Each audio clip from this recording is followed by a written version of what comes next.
Labdien, Zēja ģimes skatītāji! Mani sauc Aivars Visockis. Esmu kultūris, bodybuilders, kas ar šo sporta veidu nodarbojas jau ļoti ilgi. Un, godīgi sakot, šitā būs man 30. sezona, kad es startēšu bez pārtraukuma. Tagad cītīgi gatavojos sacensībām.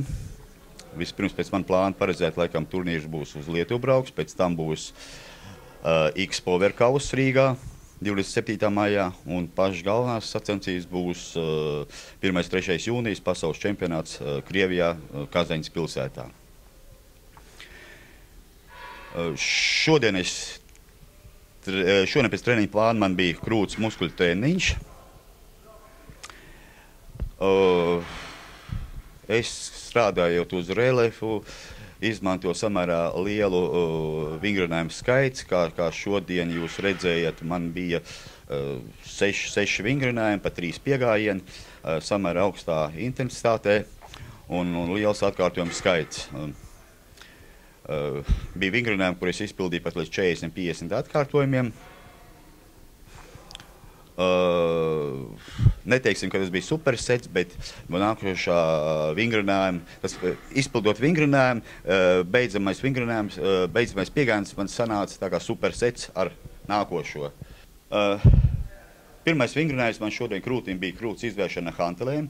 Kā jūs redzēt, tas bija ar samērā mazu svaru.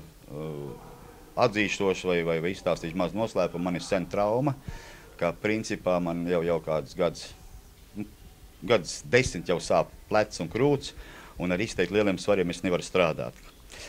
Kaut gan dažos vingrinājumus es arī izmantoju samērā liels svars.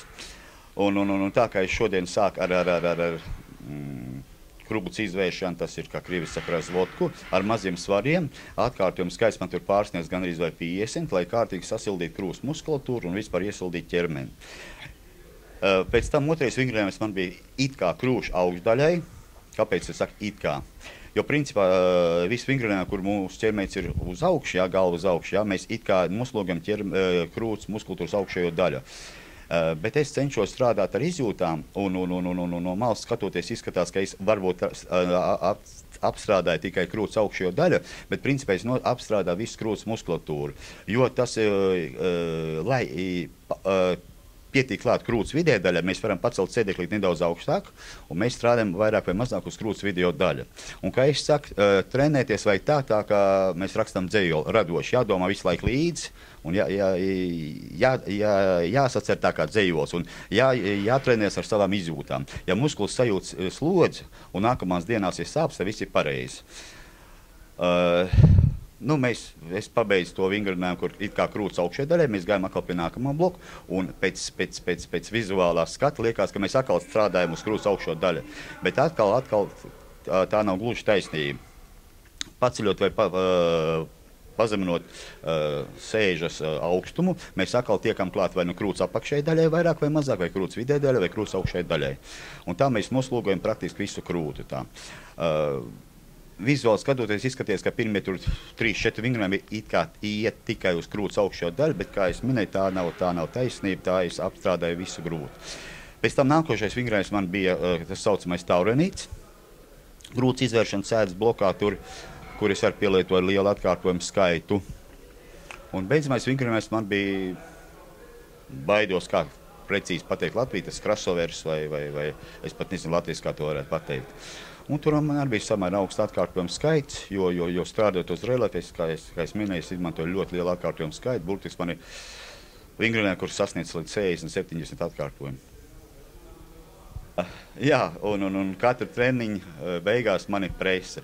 Prese es tikai neteicu pēc kāju treniņiem, ka tiešām bez smagā kāju treniņa vairs neatliek nekam spēka, bet tā man ir prese pēc katra treniņa, un otrais treniņš man ir pēcpusdienā, kur man ir katru dienu ir aerobā slodzīta, respektīvi līdz stundai. Ir dienas, ka es taisu 45 minūtes, ir dienas, ka es taisu 60 minūtes, un plus atkal vēdera prese. Katru reizi man pa 3 piegājieni, un tur man ir dažāds atkārtojumu skaits. Es strādāju 50–60 atkārtojumu, ka es lieto svaru ar pagrūtinu vingrinājumu izpildījumu. Vai bez svara, tad man ir augstāks atkārtojumu skaits. Un tagad es nedaudz varbūt pastāstīšu par diēti. Tieši sacensību sagatavošanas periodā, burtiski pēdējās 10 nedēļas, Es dienā, man ir apmēram 10-12 ēdienas reizes, ieskaitot tas ir proteīna kokteilīts un tam līdzīgi. Ogļhidrāti man sasniedz apmēram no 100 līdz 140 gramiem dienā. Tas ir praktiski tikai rīsi. Kaut gan var lietot tur rīsus vai kādu citus produktus, bet es principā pieredzi esam jau entos gadus lietoju tā kā galveno ogļhidrātu avotu, tas man ir rīsi. Plus es vēl dienā apēdu līdz 1,5 kilogramu vistu vai tītergaļu.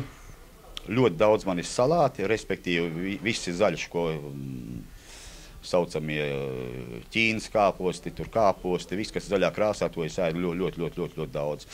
Un plus vēl ir proteīna kokteļi, kas šajā momentā man aiziet apmēram, tā lai precīzi pateikt, kaut kur varētu būt 6-7 kokteilīši dienā tur. Vispār es kļūdījos, ne 6-7 dienā, bet 4 dienā un man ir 2 naktī apmēram tā, jo es 2 reizes naktī ceļos augšā un dzeru kokteili man ir sagatavots. Plus vēl aminoskābes, parastās aminoskābes un BCA neaizvērtējumās aminoskābes, ko es lietoju pirms un pēc treniņa. Izmantot, kā saka, situāciju. Pie vienas gribētos pateiktos arī sporta klubam Reaktoram, kas daudz gads mani atbalstījis. Un bez viņa palīdzības es nebūtu sasniedzis šos panākumus. Pēdējā laikā ļoti liels atbalsts ir no firmas Expover, kuras izmantoju ļoti lielos daudzumos, kā saka, viņa produkcija, kas ir spējusi ļoti uzlabot manu formu. Protams, jāpasakās ģimenei, kas spējusi man izturēt tik ilgi, tik spītīgi un tam līdzīgi. Tā kā paldies visiem, paldies nelāvēļiem, kas radīja stimulu vēl stingrāk cīnīties. Lai visiem veicās, veiksim!